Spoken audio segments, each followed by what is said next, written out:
ఆయనలో రెండు కోణాలు ఉన్నాయి, గమనించండి. రెండు మేలే చేశాయి. మంచి పాత్రలు ధరించి మంచి మారి మంచి మరి ఇంత పెంచు ధీమంతుడీవు, చెడ్డ పాత్రలు ధరించి చెడుగునైన మంచిగా మార్చివేయు పెన్మాయవేవో. రాముడు పాత్ర వేస్తే వాల్మీకి దిగి వచ్చి నేను రామాయణంలో ఎలా వర్ణించానో అలా ఉన్న రాముడు ఎన్టీ రామారావు ఒక్కడే అని ఆనందిస్తాడు, అనుమానమే లేదు ఇక్కడ. ధర్మజ్ఞశ్చ కృతజ్ఞశ్చ సత్యవాక్యో దృఢవ్రతః వృషోరస్కః శ్రీ వృషస్కంధక అని అద్భుతంగా వర్ణిస్తాడు వాల్మీకి రామాయణంలో రాముడిని. అంతటి పర్సనాలిటీ దైహికంగాను భౌతికంగాను నైతికంగాను మానసికంగాను కలిగిన వాడు తెలుగు నటులలో కాదు, ప్రపంచ నటులలో రామారావు ఒక్కడే, మరొకడు లేడు. ఈయన రాముడు పాత్ర లవకుశలో ధరిస్తే మా చిన్నతనంలో విన్న మాట పరవశించిపోయాం.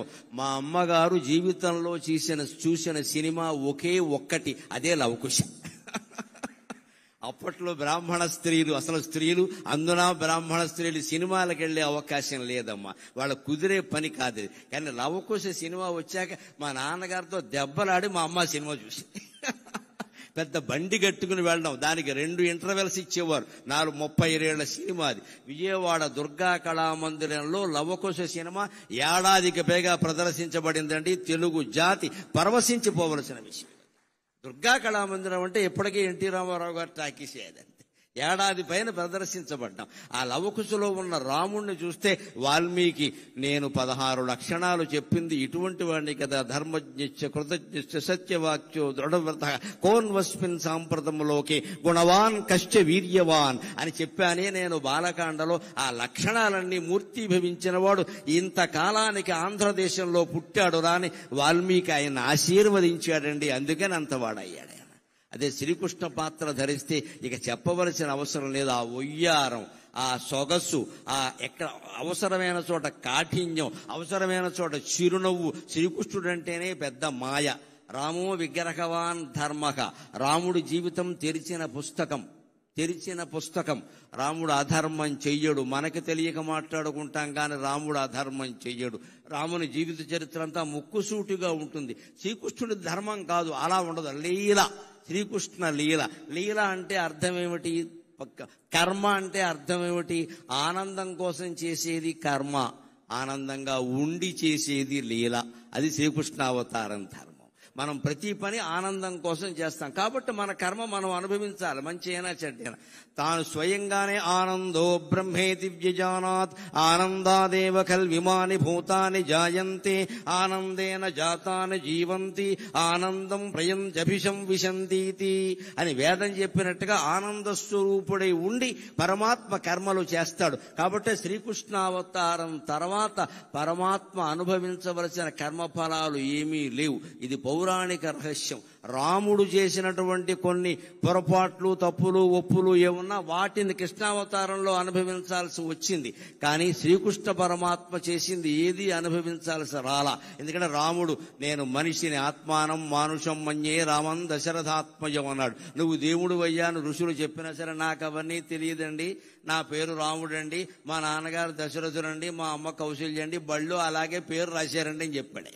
నేను మనిషిని, నేను మానవుడిగానే పుట్టాను. మానవుడిగా ఉండి ధర్మాన్ని ఎలా గెలిపించాలో ఆ ప్రయత్నం అంతా నేను చేస్తాను. ఓడిపోతే ఓడిపోతానన్నాడు రాముడు. రాముడు ధర్మానికి ప్రత్యేక. శ్రీకృష్ణుడు ధర్మం కాదు, అధర్మం కాదు, లీలకి ప్రత్యేకంగా. అంటే అసలు శ్రీకృష్ణుడు చేసిన పని మంచో చెడ్డో గ్రహించడానికి మన బుర్ర సరిపోదు. దాన్నే లీల అంటారు ఖచ్చితంగా. అది మళ్ళీ వ్యాస భాగవతం చదివితేనే అర్థమవుతుంది ఖచ్చితంగా. అటువంటి లీలామానుష వేషధారి పాత్ర ధరించడం చాలా కష్టం. రాముడు స్ట్రైట్ ఫార్వర్డ్, ముక్కుసూటిగా ఉంటాడు. ఆ నేచర్, ఆ స్వభావం ఉన్నవాళ్ళు ధరించేయచ్చు, అభ్యంతరం లేదు. కానీ కృష్ణుడు పాత్ర ధరించడం చాలా కష్టం. సత్యభామ కాళ్ళు పట్టుకున్నది కృష్ణుడే.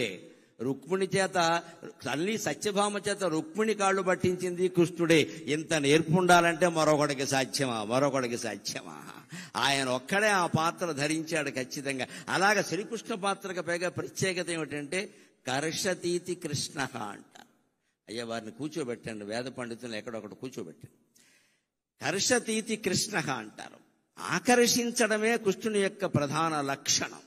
కొన్ని కోట్ల మందిని ఆకర్షించాడు ఆయన ఒక్కసారిగా. మళ్ళీ అంతగా తెలుగు జాతిని కాదమ్మా, యావత్ సినీ జగత్తుని ఆకర్షించిన వాడు ఎన్టీఆర్ ఒక్కడే. ఆ 3 అక్షరాలు ఏదో ఓంకారంలో ఉండే అకార ఉకార మకారాల్లాగా, ఐం హ్రీం శ్రీం అనే మంత్రాక్షరాల్లాగా ఎన్టీఆర్ అనే అక్షరాలు తెలుగు జాతిని పరవశింపజేసాయి మొత్తం మీద. అంత ఆకర్షణ శక్తి ఉన్నవాడు కాబట్టి ఆయన కృష్ణ పాత్ర వేయగలిగాడు. మనకి తెలియకపోవచ్చు కానీ ఏదో ఒక ఉపాసన లేకుండా అటువంటి పాత్రలు వేయడం సాధ్యం కాదండి.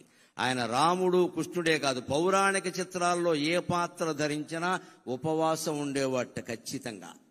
మాంసాహారం తినేవాడు కాదు, అలవాటైన మనిషి అయినా తినేవాడు కాదు, నేల మీదే పడుకునేవాడు.